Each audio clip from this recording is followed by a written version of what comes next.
Right, so get ready because today we are going to dive into some pretty unsettling claims Yeah, surrounding a place called the Demon House. Have you heard of I this? have. Yeah. A now demolished residence in Gary, Indiana. Huh.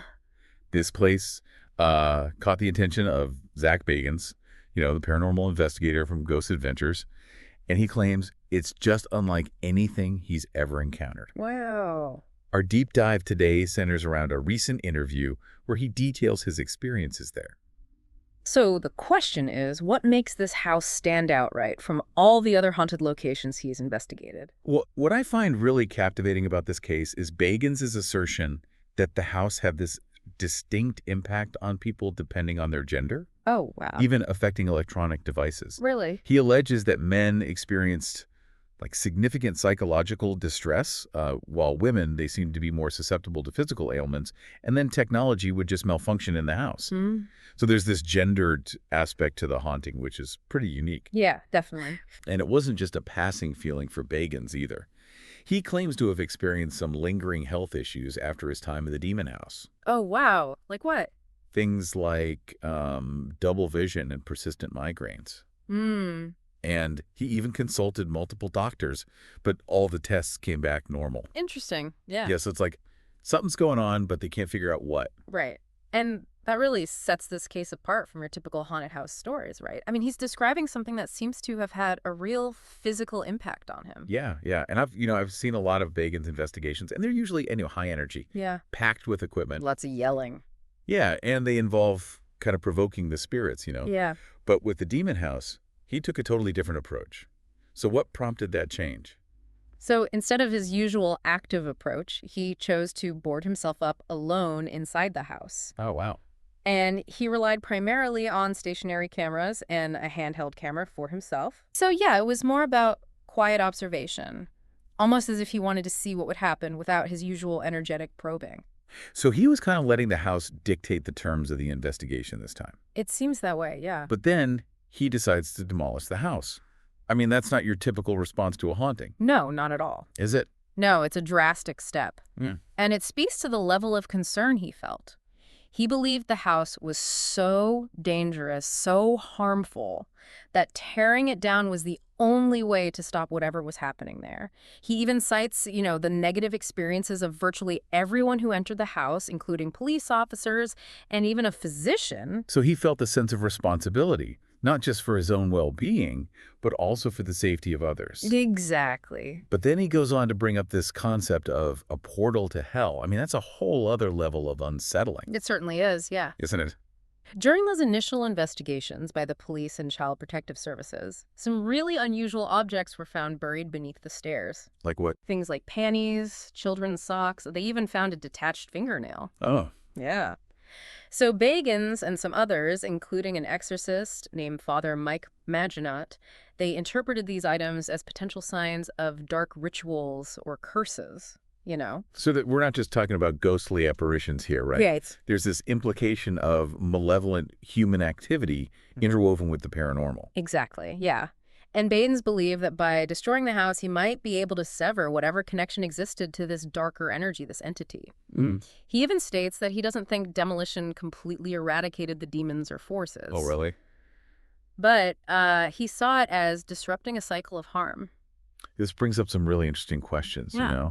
Like, if a place could be so profoundly affected by negative energy, what does that tell us about the nature of evil and the unknown? Right. And if these forces exist, how much control do we actually have over them? It's true. Those are questions that have fascinated humanity for centuries. And Bagans' experience with the Demon House just seems to suggest that even experienced paranormal investigators, even people who think they are prepared, can be deeply affected by their encounters with the unknown. Yeah. It's humbling. It really is a humbling realization, isn't it? That Yeah. even someone like Zak Bagans, with all his experience, can be shaken to his core like that. Yeah, it really makes you think about the power of the unknown, And it underscores the fact that we don't have all the answers, right? There are things in this world, phenomena we can't fully explain, and maybe forces we can't fully control. It makes you wonder, is there a certain level of hubris involved in paranormal investigation? Mm. Are we sometimes pushing too far into realms that we don't fully understand? Like, are we messing with things we shouldn't be? That's a valid question for sure. It's one thing to investigate and document these phenomena, but perhaps another to try and manipulate or control them. You know, Bagan's experience with the demon house, his decision to demolish it, it suggests there might be consequences to crossing certain boundaries. Yeah. It's almost as if the house was pushing back, you know, like saying you've come too far. And that's a chilling thought, isn't it? The idea that some places, some entities might resist our attempts to understand them, maybe even retaliate against those who delve too deeply. It's a sobering thought, but also strangely compelling. You know, the idea that there are still mysteries in this world that we may never fully solve. Absolutely. It speaks to our innate curiosity, right? Our desire to understand the unknown, but it also highlights the importance of approaching these mysteries with humility and respect. So let's unpack this portal to hell concept a bit further. Okay. It sounds like something straight out of a horror movie. But is there any basis for this idea in actual belief systems or folklore? Like, have other people talked about this kind of thing? Yeah, the idea of portals to other realms, whether it's hell, another dimension, or some sort of spiritual plane, it's a recurring theme across many cultures and traditions. Really? Yeah, and these portals are often associated with places of intense energy or historical trauma. So the demon house, with its alleged history of dark rituals and the disturbing events witnessed by multiple people, it could fit into that framework. Potentially, yeah. And the objects found beneath the stairs, the panties, socks, the fingernail, those could be interpreted as symbolic offerings, perhaps intended to appease or invoke certain entities. Almost as if someone was trying to create a conduit, you know, a pathway to something dark. That's the unsettling implication. And whether you believe in the literal existence of a portal to hell or not, it's hard to deny the symbolic power of that imagery, right? It speaks to the deepest fears and anxieties we have about the unknown. And the fact that Zak Bagans felt compelled to demolish the house, to physically destroy it, suggests that he believed there was a real and present danger associated with that location. Right. He was willing to take such an extreme measure. It does raise the question, what happens when we encounter something that we can't explain, that we can't control, and it seems to threaten our well-being? Do we fight back? Do we try to contain it? Or do we simply walk away? Bagans chose to fight back in a way, by tearing down the house. But as he himself acknowledges, that might not have been the end of the story. Exactly. He believes that the forces he encountered are still out there and that he might encounter them again. It's a chilling thought, but it also speaks to his determination to continue exploring the paranormal, even in the face of such unsettling experiences. It makes you wonder, what does he expect to find next? And how will he approach future investigations in light of what he's learned from the demon house? Will he stick with this quieter observational approach? It seems like he's going into these investigations with a new level of awareness, a deeper understanding of the potential risks involved. He's not just a thrill seeker anymore. He's become like a cautious explorer, venturing into the unknown with a greater sense of purpose and respect for the forces he might encounter. He's become a student of the paranormal, learning from his mistakes and adapting his approach based on his experiences. He's still seeking answers, but now he's doing so with a greater understanding of the potential consequences. So while the demon house might be gone, its impact on Zak Bagans, and perhaps on our understanding of the paranormal, is far from over. This experience has challenged him to rethink his methods, confront his own fears, and acknowledge the limits of our understanding. It's a journey that will likely continue to shape his investigations for years to come. And it leaves us with a lingering question. If even someone as experienced as Zak Bagans can be affected so profoundly by the unknown, what does that mean for the rest of us? Are we even equipped to handle these sorts of encounters? It's a question that each of us must answer for ourselves. But perhaps the demon house serves as a reminder that there are still mysteries in this world that we may never fully comprehend.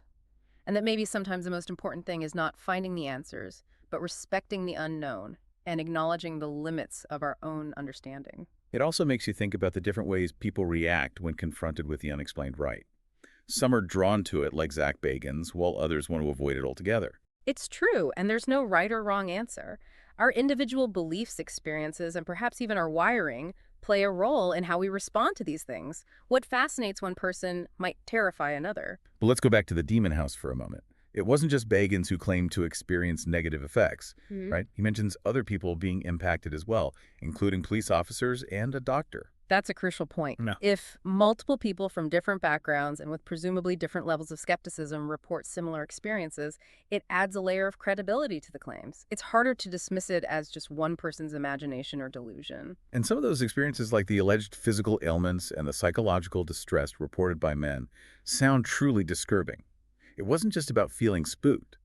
These were tangible, real-world consequences. Right, and those alleged consequences are what make the Demon House case so compelling and so unsettling.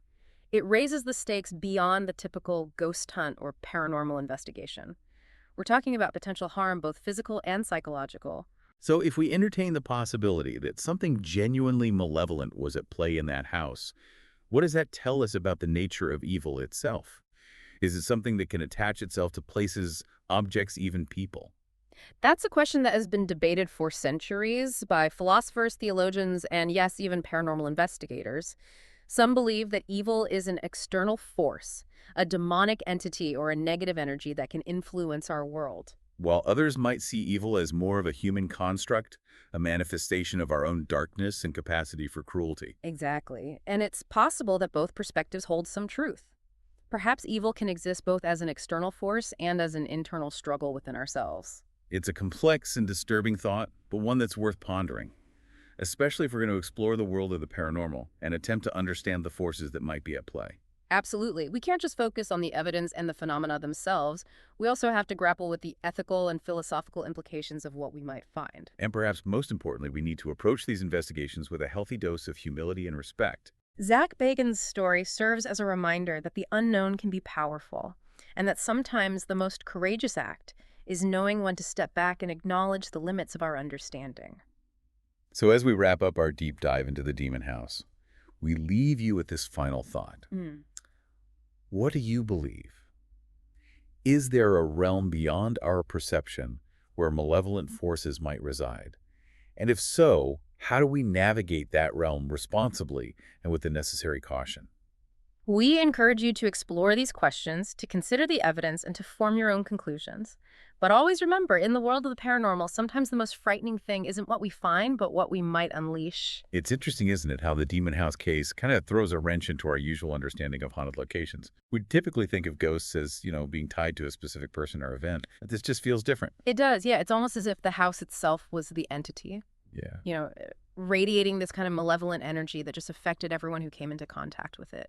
And if we consider that whole idea of a portal, Right. right, we're not just dealing with like residual hauntings or spirits with unfinished business. We're talking about something potentially far more, ancient and powerful, something that might predate the house itself. Exactly. Like imagine, just for a moment, that this location in Gary, Indiana, was somehow this point of convergence for these darker energies, maybe for centuries. That could explain why even demolishing the house might not have completely eradicated the problem.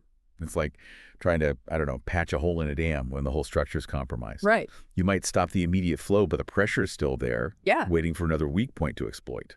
That's a great analogy. And it brings us back to that question of hubris. If we view these locations as mere curiosities to be investigated and exploited, we might be missing the bigger picture. What if these places are serving a purpose, acting as a kind of containment system for forces we don't fully understand? So by disturbing them, are we potentially unleashing something that's best left undisturbed?